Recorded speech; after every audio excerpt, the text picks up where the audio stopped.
In this video, we'll delve into the world of AI and its impact on sustainability, examining the challenges it poses and potential solutions.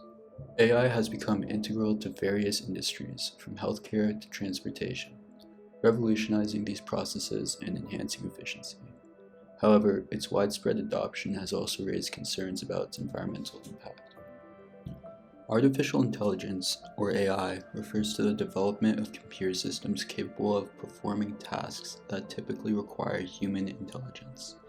These tasks encompass learning, problem-solving, and decision-making. Today, the development of AI is being driven by a technology called deep learning.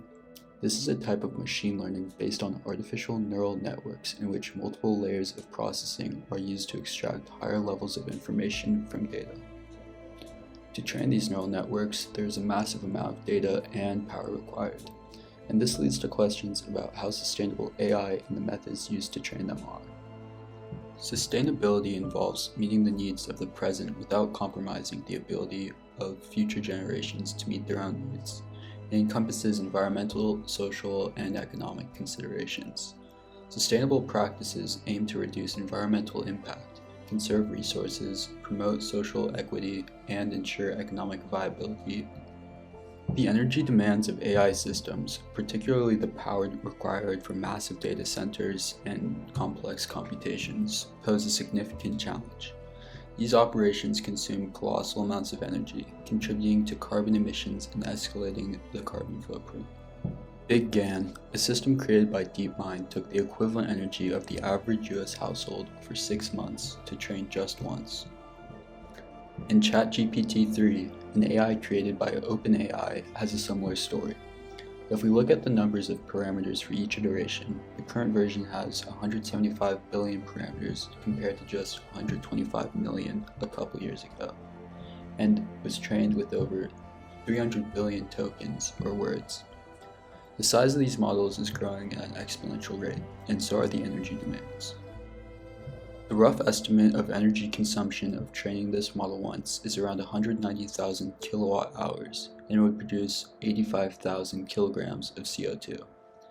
This is the equivalent of driving a car from the Earth to the Moon and back. And there are limits to this technology.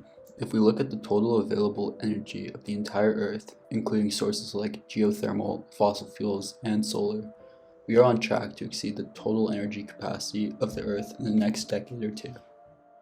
This graph is from the Semiconductor Industry Association, where they looked at the year-over-year increase in computation power usage, and it shows that we are on track to hit the world energy production limit somewhere in the 2030s.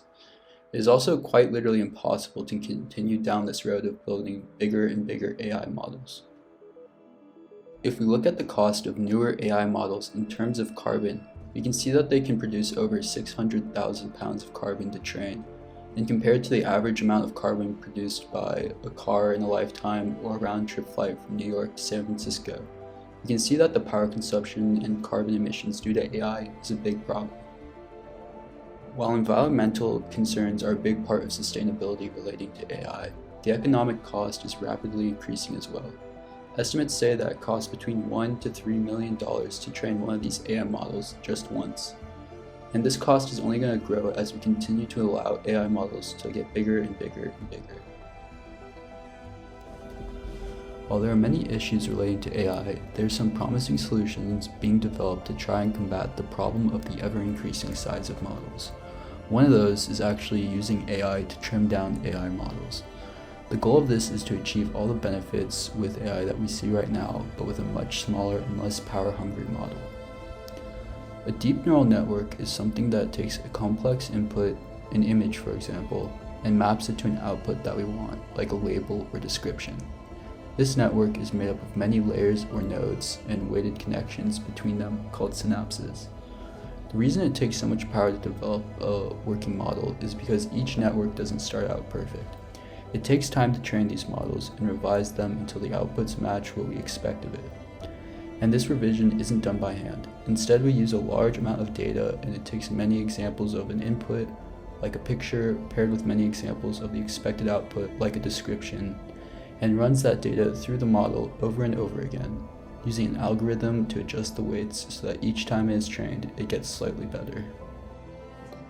This process leaves us with a very large network, and the majority of it is not required all the time.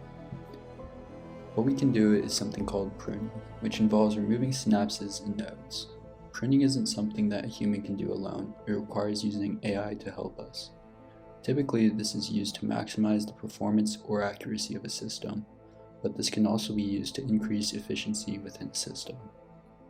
We can also use this process to pull subnetworks out of larger networks, so that we can use these much smaller subnetworks when we need to do a specific task, instead of the entire larger network. In conclusion, AI holds immense potential to drive sustainability initiatives across various sectors. To harness its full potential, responsible innovation, ethical guidelines, and collaborative efforts are all crucial, but in the end, artificial intelligence itself might be the key to a sustainable future.